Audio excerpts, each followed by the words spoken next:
አሁን ያለው ወጣት ተተኪው ትውልድ ረፍትን የወደደ ስንፍናውን ጃኬቱ ያደረገ በተስፋ መኖርን ቲሸርቱ ያደረገ ተተኪ ትውልድ ማየት አስደንጋጭ ክስተት ሆኗል።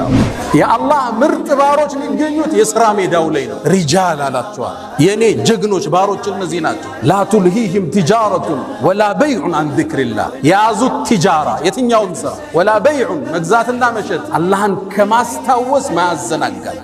የት ነው የሚገኙት? ሥራ ላይ ናቸው። በላብ ነው የሚያድሩት። የዘመድ ብር ከአሜሪካ አይጠብቁም። ከናት ኪስ ተወስዶ ጫት ተቅሞ አይታደርም። ሪጃል አላቸዋል። የኔ ጀግና ባሮች እነዚህ ናቸው። ንግድ አላህን ከማስታወስ ማያዘናጋል። ግን የት ውስጥ ነው ያሉት? ንግድ ውስጥ ነው ያሉት። እስልምና ሰርቶ ማደርን ትልቅ ትኩረት ነው የሰጠው። ሐታ ዛሬ ያለንበት ቀን ሳምንታዊ ዒዳችን ነው የውሙል ጁምዓ።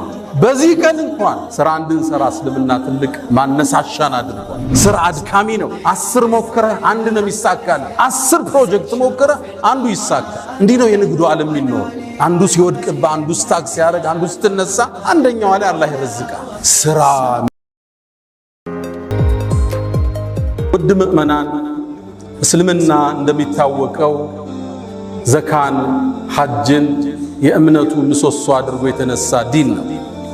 እነዚህ መሰረታዊ የዲኑ ምሰሶዎች እንዲሟሉ የፋይናንሻል አቅም፣ የገንዘብ አቅም ለሙእሚን ግዴታ ይሆንበታል። ሊመን እስተጣዕ ኢለይሂ ሰቢላ። መንገዱን የሚያደርሰውን የኢኮኖሚ አቅም ይዘንድ ከአንድ ሙስሊም ይጠበቃል። አደለም ዘካና ሐጅን ቀርቶ እምነቱን እንኳን የዲኑን መግቢያ ቁልፉን ላኢላሃ ኢለላህን ለማስጠበቅ ኢማኑን ለማስጠበቅ የኢኮኖሚ ነፃነትን ሙስሊም ሊያውጅ ዘንድ በሱ ላይ ግዴታ ነው። በዶቄትና በዘይት እምነታቸው የሚቀይሩት የኢኮኖሚ ጥረት ውስጥ የወደቁ ወገኖቻችን መሆናቸውን ልብ ይላል። እስልምና ሙእሚኖች እንዲሰሩ እንዲጥሩ ትልቅ አነሳሽ መልእክቶችን አስተላልፏል።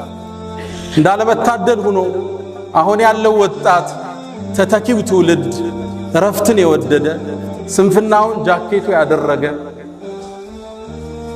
በተስፋ መኖርን ቲሸርቱ ያደረገ ተተኪ ትውልድ ማየት አስደንጋጭ ክስተት ሆኗል። በህልም የሚኖሩ ሳይሰሩ መክበርን የሚመኙ በሐሳብ የናወዙ በሱስ የተበከሉ ወጣቶችን ማየት የነገ ተጨባጫችን አስፈሪ እንዲሆን ያደርገዋል።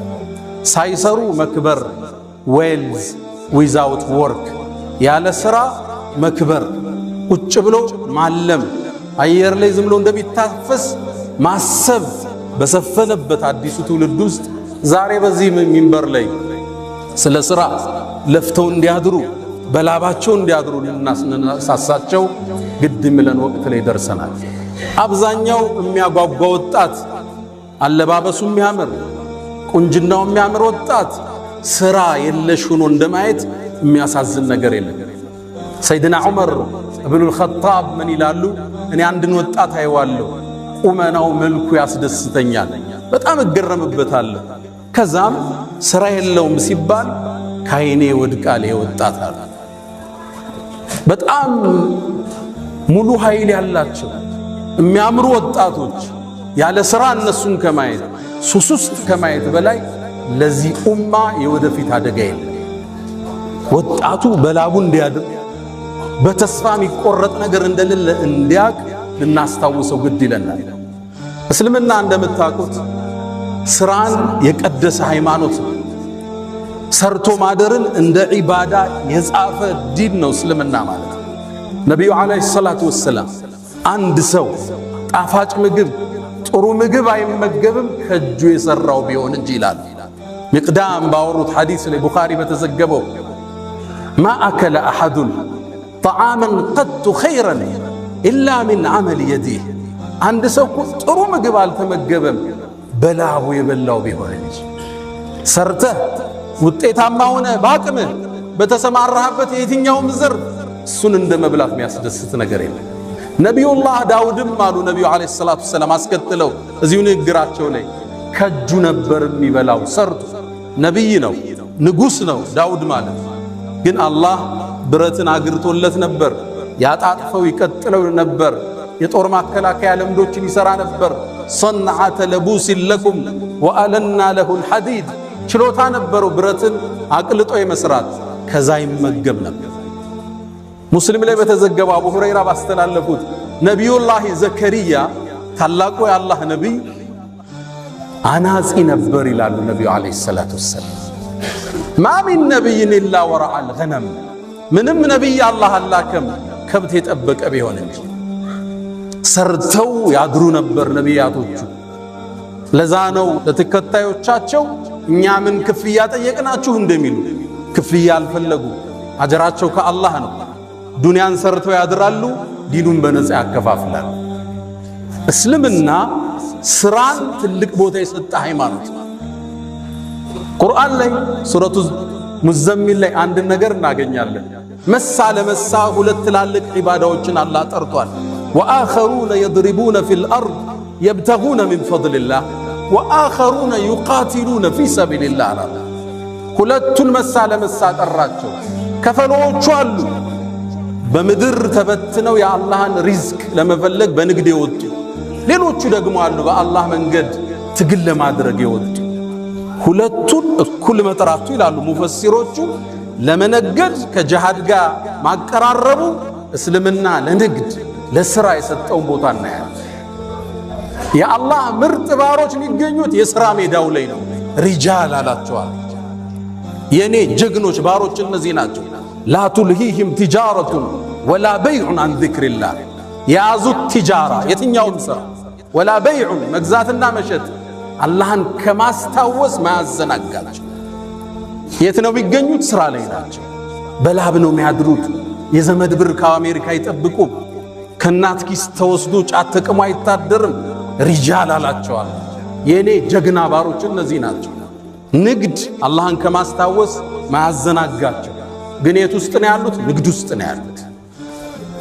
እስልምና ሰርቶ ማደርን ትልቅ ትኩረት ነው የሰጠው። ሐታ ዛሬ ያለንበት ቀን ሳምንታዊ ዒዳችን ነው የውሙል ጁምዓ።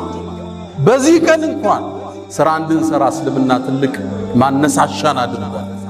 ያ አዩሃ አለዚነ አመኑ ጥሪው ይሄ ነው፣ እንስማው። እናንተ ያመናችሁ ምእመናኑ ኢዛ ኑድየ ሊሰላት ሚን የውሚል ጁምዓ የጁምዓ ቀን ለሶላት ጥሪ ሲደረግ ወደ መስጂድ ነው አላለ። የት ውስጥ ነበሩ? ንግድ ውስጥ ነበሩ። ወዘሩል በይዕ ንግዱን ለጊዜው አቁሙታል። ወደ መስጂድ ኑና አላህን አስታውሱ። ዛሊኩም ኸይሩን ለኩም ኢን ኩንቱም ተዕለሙን። ከዛስ መስጂድን ቆይ ፈኢዛ ቁድየት ሰላት እቺ ፋዋ ትልቅ ትርጉም አለ። ፈንተሽሩ አሁንም ፋዋ ትልቅ ትርጉም አለ። ልክ ሶላቱ ሲያልቅ ተበተኑ አለ። ወብተጉ ሚን ፈድሊላህ የጌታችሁን ጸጋ ሰርታችሁ ፈልጉ። ወዝኩሩላህ ከሲረን በስራችሁ ላይ ደግሞ አላህን አስታውሱ። ረዛቁ እሱ ነው። ወፊ ሰማይ ሪዝቁኩም ምድር ላይ ሰበቡን ያለ ሪዝቁ ከላይ ነው የሚቆረጠው። ወዝኩሩላህ ከሲረን ለዓለኩም ቱፍሊሑን። የጁምዓ ቀን እንኳን እንድናርፍ ያልፈቀደ ዲን ነው ያለ። ስራ በላብ ማደር መልፋት የዲነል ኢስላም አርማው ነው። ይሄ ወጣት ቁጭ ብሎ እንዳያስብ በህልም እንዳይዋልል ድንገት ብር የሚገኝበት አለ ሲባል የኢሉሚኒቲ አባሉኝ 500 ሺህ ላገኝ ብሎ እንዳይሰክር እስልምና ያሰመረውን መንገድ ልንጠቆመው ግድ ይላል። በአቋራጭ መክበር የለም። ወጣቶች በአቋራጭ ለመክበር ሲስተም ውስጥ መኖር አለ። መንገዱ ላይ ያለ ስትማስን ፓስወርዱን ታገኘዋለህ። ያኔ ትዘላለህ። ማንኛውም ነጋዴ፣ ማንኛውም ሀብታም ለመሆን ሲስተም ውስጥ ያልፋል። ድንገት ይገጥማል፣ ትወጣለህ። ድንገት ግን ያለ ሥራ ትልቅ ብር ብታገኝ ውጤታማ አይደለም። ልብ በሉ፣ አሜሪካ ውስጥ ሎተሪ ከደረሳቸው አብዛኛው ሰዎች ውስጥ አብዛኞቹ ያን ብር በዓመት አጠውታል። ሥራ የላቸው፣ እቅድ የላቸው፣ የዘረጉት ሲስተም የለም። የሆነ ሚሊዮን ብር መጣ፣ ምን ያድርጉት? መኪና ስትገዛ ስትቀይረው፣ ቤት ስትገዛ ስትቀይረው ብሩ የለም። ሲስተም ውስጥ ካለ የሥራው መስመር ላይ ካለ ያን ብር እዛ ውስጥ ነው የምትከተው። ቡስት ያደርጋል፣ ይሰፋል። ዝም ብሎ መክበር የለም። ወጣቶች እንዳታልሙት። ሥራ አድካሚ ነው። 10 ሞክረህ አንድ ነው የሚሳካል። 10 ፕሮጀክት ሞክረህ አንዱ ይሳካል። እንዲህ ነው የንግዱ ዓለም የሚኖር። አንዱ ሲወድቅባ አንዱ ስታክ ሲያረግ አንዱ ስትነሳ አንደኛው ላይ አላህ ይረዝቃል። ስራ መልፋት በላብ ማደር ወጣቱን ልናስተውሰው ግድ ይለናል። በእስልምና ታሪክ የኛ ተምሳሌቶቻችን የነብዩ አለይሂ ሰላቱ ወሰላም ሰሃቦች ናቸው። ቁል አልሐምዱሊላህ ወሰላሙን ዐላ ዒባዲሂ አለዚነ እስጠፋ ቁል አልሐምዱሊላህ ምስጋና ለአላህ ይሁን ወሰላሙን ሰላምም ይስፈን ዐላ ዒባዲሂ አለዚነ እስጠፋ አላህ ለመረጣቸው ባሮቹ። ሐሰኑል በስሪ ምን አለ? እዚህ የተጠቀሱት የነብዩ ባልደረቦችን ነው አለ ሰለላሁ ዐለይሂ ወሰለም። እነዚህ የኛ ሞዴሎች ናቸው። ከአስሩ አንድ ቦታ ላይ የጀነት ከተባሉ ሰሃባዎች ውስጥ 6ቱ የዛ ዘመን መልቲ ሚሊዮነሮች ነበሩ። ዛሬ አንዱን እናውሳ። ዑስማን ኢብኑ አፋን ረዲየላሁ ተዓላ ዐንሁ። ዑስማን የነብዩን 2 ልጆች ያገባ ዙኑረይን አማቻቸው ነው። በ2 ልጅ ይዛመዳቸዋል። ዑስማን 3ኛው ኸሊፋ ነበር። ዑስማን ቀብር ሲያይ እንባው የማይቋረጥ የአላህ ባሪያ ነበር። ዑስማን ሌሊቱን ሙሉ ቁርአንን አኽትሞ የሚያድር የአላህ ምርጥ ባሪያ ነበር። አመን ሁወ ቃኒቱን አና አለይል የተባለው ሰሃባ እሱ። ዑስማን ነብዩ አለይሂ ሰላቱ ወሰላም በተደጋጋሚ የጀነት ያሉት ነው። ጀነትን ከነብዩ እጅ የገዛ ሰሃባ ነው ዑስማን። ነብዩ የተለየ ክብር የሚሰጡት ሰሃባ ነው፣ ተከታያቸው። አንድ እናታችን አይሻ ምን ትላለች? ነብዩ አለይሂ ሰላቱ ወሰላም ቤታቸው ቁጭ ብለው አቡበክር መጣ፣ የሆነ ጉዳይ ሊያማክራቸው ገባ፣ አውርቷቸው ወጣ። ዑመር መጣ፣ እንደተቀመጡ ነው አወሩት። ከዛ ዑስማን ሲገባ ባታቸው ተገልጦ ነበር። ሁለቱ ሰብሰብ ባረጉትና ተስተካክለው ቁጭ አሉ። ወጣው ሲሄዱ እናታችን አይሻ ጠየቀች ረዲየላሁ ተዓላ ዐንሃ፣ የአላህ መልእክተኛ ለአቡበክርና ለዑመር ያላሳየውን ለዑስማን ምን ነው እንዲህ አይነት እንቅስቃሴ ያረግ ካለቻቸው ነብዩ መሐመድ ሰለላሁ ዐለይሂ ወሰለም አላ አስተሕይ ሚመን ተስተሕይ ሚንሁ አልመላኢካ፣ መላእክት ከሚያፍሩት የአላህ ባሪያ እኔ አላፍርም እንዴ አልጠነቀቅም? ዑስማን ማለት ይሄ ነው። ግን ደግሞ ተወዳዳሪ አሁን ድረስ ያልተደረሰበት ነጋዴ ነበር። የንግድ አቅሙ ትልቅ ነው። በአሁን ዘመን የሰይድና ዑስማንን ሀብት ወደ ዶላር ቀይረውታል። ስንት ትጠብቃላችሁ? 600 ቢሊዮን ዶላር ነበር የዑስማን ኢብኑ አፋን ሀብት። ገብቷችኋል? 600 ቢሊዮን።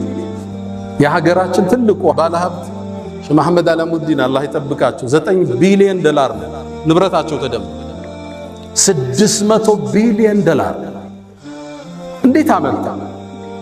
እንዴት አይነት የንግድ ሳይንሱን ቢያቀው ነው ዑስማን። በርግጥ እንደኔና እንዳንተ ሰሃባዎቹን ጠየቁት፣ መካ ላይ ሀብታም ነበርክ ጥለው መጣሃል፣ መዲና እንዴት ገብተ ባለ ሀብቶም ካሏቸው ሰይድና ዑስማን 5 የንግድ ፕሪንሲፕል አስቀመጡ። ያውም ባለ ሀብቶች የሚጠቀሙት የመረህ ኩንቱ ኡዓልጃል 5ቱን ወጣቶች መዝግቡት። ኩንቱ ኡዓልጅ የንግድ ህጎቹን ተመልከቱ። ኩንቱ ኡዓልጅ ራሴ ስራውን ቀርቦ ነው ማኔጅ የሚያደርገው። ስራ ሙሉ ለሙሉ ለሰራተኛ አይሰጥም። እየሰፋብህ ሲሄድ ነው ደልጌት የምታደርገው፣ ወደታች የምታሻግረው።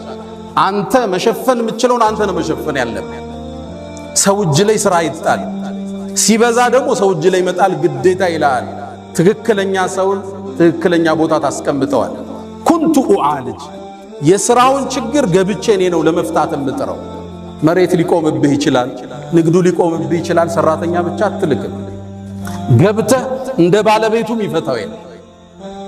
ያወጣኸው እቅድ በትክክል መፈጸሙን መከታተል የባለቤቱ ኃላፊነት ነው። ያወጣኸው ፕላን አለ። የመጨረሻ የማኔጅመንት ፕሮሰሱ ኮንትሮሊንግ ነው። በትክክል በቅዱ መልክ ዷል መከታተል አለ። ኩንቱ ኡዓልጃል ስራውን ራሴ ነው የምገባበታል። ሲሰፋ ነው ለሰው የምትሰጥ። ወኡነሚያል ስራው ያመጣልኝን ትርፍ ወደ ስራው መልሰዋል። ብዙ ሰው አይታችሁ ከሆነ አንድ ሞቅ ያለ ትርፍ ሲያገኝ ብሩን አውጥቶ ወይ መኪና ላይ ይጥለዋል ወይ ቤት ላይ ይጥለዋል። ስራው ገንዘብ ሲራብ ታየዋለህ። ስራው እዛው ላይ ነው መመልሰው። ትንሽ አንስቼ ወኡነሚ አለ ዑስማን ኢብኑ አፋን። ሶስተኛ የንግድ መርሁ لا أزدري ربحا ترفن على قلل بتغنيو ترف شطው ይወጣሉ ሰይድና ዑስማን መርሃቸው ይሄ ነው ትንሽ ነው ይትርፉ እስኪ ጨምር ይቆይ አቋም የላቸው ማገላበጥ ነው ዑስማን የንግድ ፕሪንሲፕላቸው ስታስገላብጥ ጥሩ ገዢ ታገኛለህ በትንሽ ትርፍ ትሸጥ አዲስ ደንበኛ ታገኛለህ ኦልድ ስቶክ ያስቀመጥከው ይወጣና አዲስ ትከታለህ የዑስማን የንግድ መርህ በተገኘው ትርፍ ማገላበጥ በማገላበጥ ውስጥ ገንዘቡ ይንቀሳቀሳል ንግዱ ይንቀሳቀሳል አዳዲስ ደንበኛ ታገኛለህ እነዛ እስኪ ጨምር ብሎ ያዙ ሰዎች እስኪ ሸጡ አንተ ጨርሰህ ወጣል قال لا أزدري ربحا ትርፍን አላቃል የተገኘው መሸጥ የዑስማን አራተኛ የንግድ መርሃቸው لا أشتري شيخا ያረጀን አልገዛም ማርኬቱ ላይ የጠገበ ማርኬት ይኖራል እሱን አልገዛም ከትንሽ ይገዙትና አፋፍተው ነው የሚሸጡት አለም ደግሞ ጊዜ ወጣበት ለምሳሌ ክረምቱ ሲወጣ የክረምት ጃኬት አታመጣ ብዙ ነጋዴ አይታችሁ ከሆነ ቴምር ይጭናል ቴምሩ የሚደርሰው ግን ሮመዳን ከወጣ በኋላ አርጅቷል ማርኬቱ ማለት ነው ብዙ ጊዜ ከሮመዳን በኋላ ይገባባቸውና አንዋር መስጂድ ላይ አንዳንድ ቆርቆሮ ያረገ ይቸረችራል አይደል ያለንበትን ለምነግራችሁ ቴምር ያሰበሰው ወጣት ይያለን የሚያመጣው ሮመዳን ሳይገባ لا أشتري شيخا ያረጀን አልገዛም ገና ወጣት ይሆን አፍላ ይሆን ማህበረሰቡ የሚፈልገው አፋፍተው ሊሸጡት የሚችሉት ይሄ ዑስማን ኢብኑ አፋን የንግድ ሳይንስ ነው አምስተኛ واجعل الراس راسين ንግድ ላይ አንድ ቦታ ብሬን አላፈሰም እበታት ነው ለምሳሌ አንድ መሬት 2000 ካሬ 200 ሚሊዮን የሚሸጥ ከሆነ 1100 ሚሊዮን ሌላውን 1100 ሚሊዮን ከሁለት ድንገት አደጋ ቢገጥሞ ብር ታስሮ አይቀር ለምሳሌ ሪል ስቴት ላይ ያሉ ሰዎች መሬት ይገዙና ያ መሬት መገንባት ሲጀምሩ ወይ መንግስት ያቆማል የሆነ ጉዳይ ይኖርበታል ወይ ወራሾቹ ይመጡና ያስቆመዋል ብር ታስሮ ለአመታት ሊቆም ይችላል ወጣህ ማለት ነው ከማርኬት ገንዘቦችን ከፋፍላቸው ነበርአለ ንግዱ ላይ ዘመኑ ኢኮኖሚስት የሚጠቀሙት የዑስማንን ህግ ነው don't put all your eggs in one basket ሁሉን እንቁላልህን አንድ ባስኬት ላይ አታርጋሉ መጡና ምን የተወሰነው ቢሰበር ሌላው እጃለ እንቀሳቀሳል ሰርቫይቭ ታረጋለህ የተበደርከው ብድር ሊኖር ይችላል ከዚህኛው ትከፍላለህ ስራ አይቋረጥም ማለት ነው እነዚህ አምስቶች የሰይድና ዑስማን ኢብኑ አፋን የንግድ መርሆች ነበሩ የኛ አያቶች እኒ ናቸው የንግዱን ሳይንስ የሚያውቁ መልቲ ቢሊዮነሮች ነበሩ ታዲያ ይሄን ብር ይዘው ከኋላ ኪስ አላስቀመጡት ለቀጣዩ ዓለም ሰርተውበት አለፉ ዑስማን ምን ሰራበት አትሉኝም አንድ ሁለቱ ልጥቀስላችኋል አሁን ሳውዲ ስትሄዱ መዲና ላይ አንድን ህንጻ ታገኛላችሁ የሰይድና ዑስማን ኢብኑ አፋን ፎቅ አለ ህንጻ ሆቴል